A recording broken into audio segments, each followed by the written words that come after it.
Dito naman tayo mga palangga. Tapos na ako maglinis sa labas.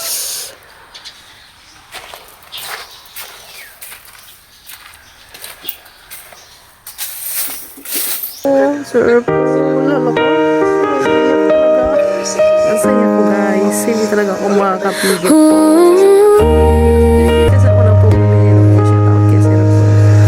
Ang saya ko. Sa bahay lang minsan, pampasaya ng lives. Pag may oras sa kusina, apoy ay naglalight.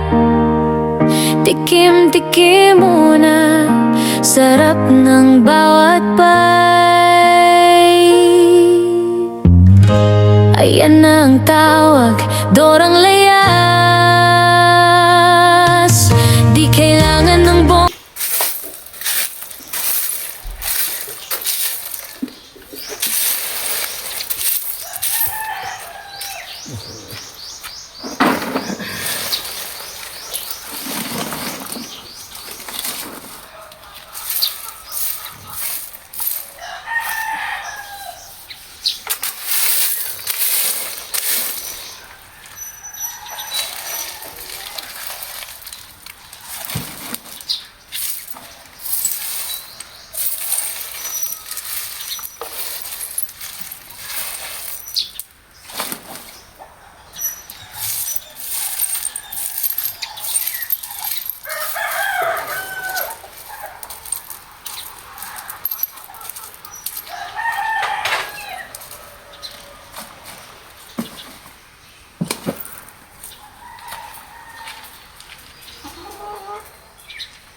So, tapos na tayo doon sa labas. Nakapaglinis na tayo doon sa entrance. Tsaka daan, dito naman sa kabuuan.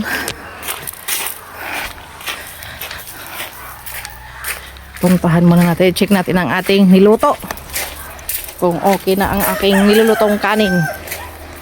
Kasi nag-uwi yung asawa ko ng brown rice. Galing Denmark. Kasi gusto niya kasing lutuin ko yun. Check natin. Okay. So, hinaan na lang natin siya. Ang amoy niya alam niyo yung parang amoy bagong ani, ganun. Parang bagong ani na bigas.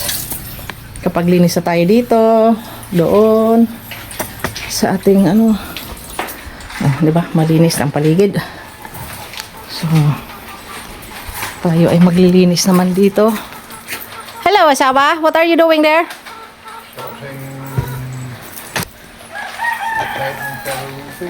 Oh, okay. Ganyan siya pag sa umaga, mga palangga. Bisi-bisihan din siya sa kanyang ginagawa.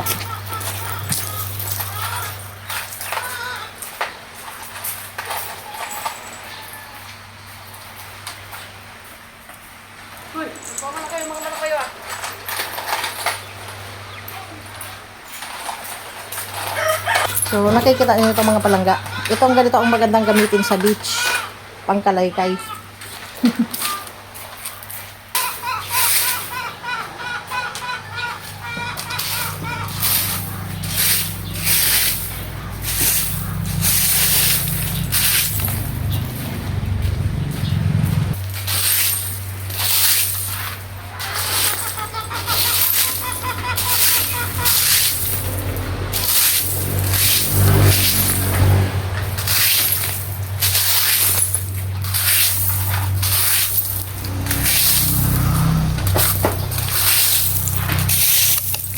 Maganda kasi itong gamitin mga palangga kasi tingnan nyo, napapantay yung buhangin. So yun ang kagandahan sa kanya.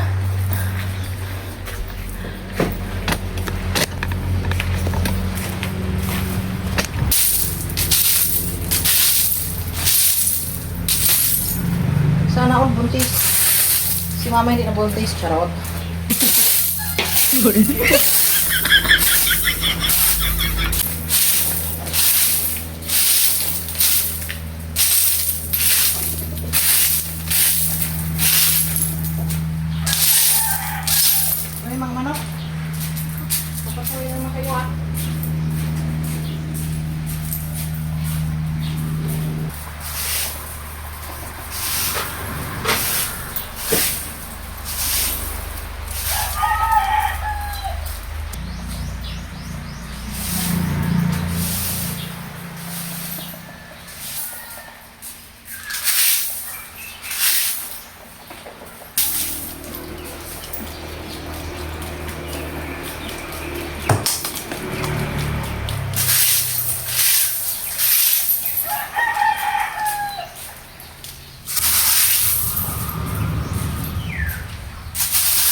So, okay na mga palangga. O, diba? Iba kasi ang pantay ng buhangin kapag yan ay malinis. Ano naman kayang gagawin niya dyan sa mga galo na yan?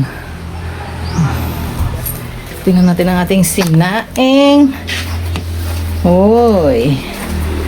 Okay, lalagyan ko ng itlog yan, mga palangga. Hoy! Morning! Ano, kamusta ang lubat? Yara, lagi nga ba yun ni Christian? Lagi nga ba yun? Ha? The post has to win first. Don't turn it off this honey ha, because I put the egg. So it's ano lang yan. Exacto!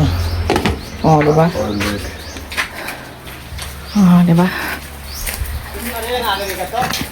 Ha? Apo, ayun ang aking mga boys. Dumating na sila. Robin, wag niyong kakalati yung ginagawa ni Mama dyan. Ay, naku, ang aking mga pasaway. Mga pasaway na... Yung cellphone ko ha, baka mahulog ha. Mahirap pa naman mag-vlog na. Digital ka rin. Morning!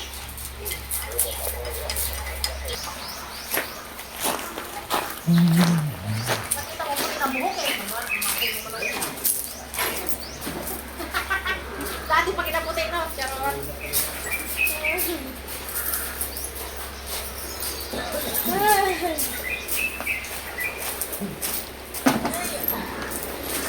So,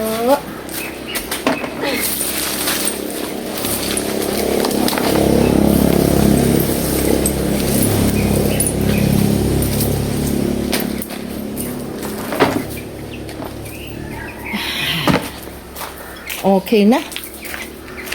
Natapos na din. Magdidilig na lang tayo ng halaman.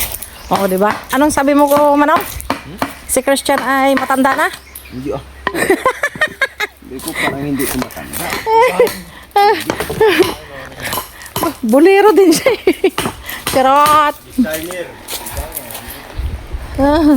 Oh, di ba? Kamusta ang lubat? Nako, mabuti na nakainom ng gamot. Kung hindi makalakad. Ay, luwi man po. Oh, buti yung isa na yan. Wala pang lubat yan. Kahit ganyan senior na. Charot. Ha? Lupat ka na. What did you say? Lupat ka na. yung may lubat na guys. Lubat ka na. Ayan si Nono. Kararating lang din. Nababali may sapak na naman niya na aga-aga. Pag walang tupak, ganyan siya. O, diba? Sana laging ganyan, o. Ayan, mga palangga. O, diba? Kalma ang panahon. Punta na kayo ng Romblon. I've been by cat bahay. So you come here now. Bawal yun. So, malinis na. Excuse me. No. Malinis na. Magdidilig na ako ng aking mga flowers. O, diba? Ito siya kasi mainit na sa labas. So, babalik din siya. Uy, sisigla na yan. Ay, naku, talaga nga naman ang tao sa Pilipinas. Very good talaga. O, diba? You're not allowed to go outside. O, diba? Malinis ang mga palangga. So, this is for sale. Andoon ang kanyang duyunan. Ang kanyang border. Yun doon ang isang gate. Yun ay paradahan. Yan. Shh, nakalabas ka na naman. So, ito way to town, mga palangga. Makikita nyo doon sa aking unang video na pumunta kami sa sa bayan. Yan, panoorin nyo na lang mga palangga. 30 minutes from town pag may sarili kang car or motor. Ayan, depende na lang yan sa iyong pagdadrive. So this is for sale, 675 square meter mga palangga. So ayan, ganyang kalapad yan. So kung sino ang interesadong bumili dyan, ayan, mga room for rent yan. Inano namin, ginagamit namin yung isa. Pero may bahay talaga kami doon. And then ito, ayan, paradahan ng motor. Ayan, kay Moy Moy. Ayan, ay 2 room yan dyan. 2 room yan mga palangga. Hello May. Uy. May saging ka dyan. Kainin mo na yan. Dali na. O, diba? Good morning, mga bill paper ko. Kikita nyo? Diba? Ayan ang VIP room. Pero kung sino makakabili, bahala siya. 2 room kasi yan, mga palangga. And then ito, ang pinaka-resto. So, may 4 na room for rent. Ito, napakalaking space pa nito. Itong aking garden. Kita nyo, mga palangga. Diba? Isang buong bahay na building pa to. Ang mga 4 na kwarto to dito, pwede. Malapad to. Yan ang aking diba? Ayun si manok. Ang itlog. Ay, nako, chicken. Ayan, malunggay. Naman ako dito ng diba? Dito namin nilagay ni asawa ang solar ni Sir Paul ng Pogong Biyahero Team. Uy, saan kaya siya napunta? Hindi na siya nag-itlog ulit. Diba? Nagtampo yata si manok. Malinis na. Ganyan kalinis, mga palangga. Pag yun ang ginagamit. Maganda kasi yun pag ginagamit mo yun. Diba? Siya na naman ang napag-utusan at masakit na naman ang likod ni Bossing. Ay, nako. Lumiligtas. Gutom na? Maya, anak.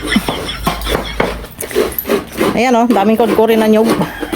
Lumiligtas ang aming Bossing. Lumiligtas sa sa pagkudkod ng nyug. May nakita kasing pakudkorin So, let's hope with that. Ito ay gagamitin ito doon sa palangga, doon sa aming bahay.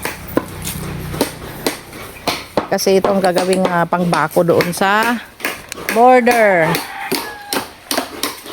Palalagyan na namin ang mohon o border kasi yung uncle ko ay super duper bait. Shout out kay Uncle Poldo if you watching my video. Super duper bait. At sana naman, alam ni Lord yan. No comment, mga guys.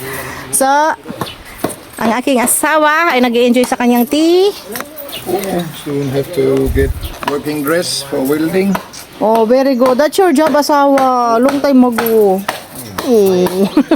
Ay, need to be nice to husband also. Napakabata pa naman yan, sabi ni Manong Kaloy. Guys, comment below nga kayo. Gwapo ba asawa ko? Serious na yan. Han, look at me. Pa-cute. Shush. Sunod na yung mga alaga ko. Susun, magbabahog na kami, mga palangga. Nakikita niyo yung view. Diba? Oy! Andito na si Kapitan Beto. Coming. Yes, ang aking uncle. At least, diba? Matatapos na ang problem namin sa aming matatapos na ang aming problem doon kasi palitan na yan ng bubong, so ayusin niya ang kuryente today. Good morning pa. Huli ka. Videohan ta ka. Kahapon ka pa nag-cellphone ka pa, hindi ka gasagot. Diba? Gwapong aming kapitan namin yan. Si Manong Kaloy po. Ang aming kapitan na mabait. Mabait yan, guys, kahit inaaway ko, hindi yan ang aaway. Hindi, ibig sabihin, pag lasing siya, pag nakikita ko siya na lasing, uwi ka na! Huwag kang magpapakalakas-inom kasi nagdadrive ka pa. Hindi na talaga siya tumitingin sa akin, guys. Diba? Tahimik niya, so sobrang bait niyan. Eto, si Tour. At ang aming mga chicken doon, naghihintay na ng pagkain. Pakita ko sa inyo, guys, ang garahe. Diba? Malapad to, And then, ayan sa mga nauna kong video, ayan, nakikita niyo yan. So, conforme nakikita niyo yung bakod hanggang doon sa kabila. Yun ay magkakasama. So, ito na pakalapad nito. Pwede dito ang isang building. Kahit sabihin mo siguro mga patayo dito ng building na 8 rooms. Pwede. Malapad kasi ito dito. So, ayan o, garahe. Simpleng garahe lang mga palangga. Ayun ang pinapakita ko sa inyo kanina. So, ang dami mga tanim niya, no? Mga puno ng nyog. Ayan. Alam nyo ba to? Ito yung nung bata pa ako. Kasi, way back to my younger time. Younger time. Nung bata pa ako, kasi 9 years old pa lang ako, tinuruan ako ng lola ko maglala ng banig. Ito yun, masyadong matrabaho. Kasama ng buli, pinagdoble siya. Ito naman ay matibay ito pag ginawang isasama siya sa tawag dito sa paglala ng banig. Kasi ginagawa ding banig yan. Diba? Ayan siya, oh. Matrabaho yan, tatanggalin mo pa yung pinakatinik. So, kikita nyo, malapad. Come here! El Tigre. Sunod-sunod man ang aking, ang aking doggy. Come. Dalian mo. Dali. Na. Kanina ka pa, naglilinis si mama, sunod-sunod ka rin. So, mga palangga. Ayan ang ilog. And then ito, palitan na rin to. Kaya may trabahador na kami. So, diba? Ayan ang ilog. Oh. May ulang yan mga palangga.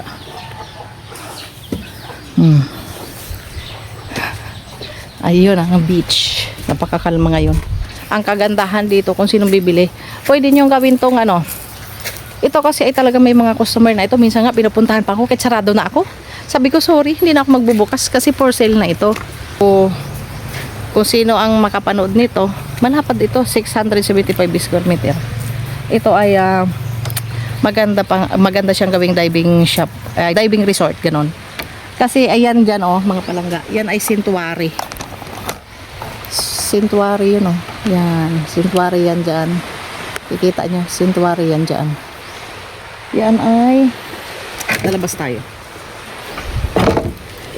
papakita ko sa inyo. Sintuari yung doon mga palangga.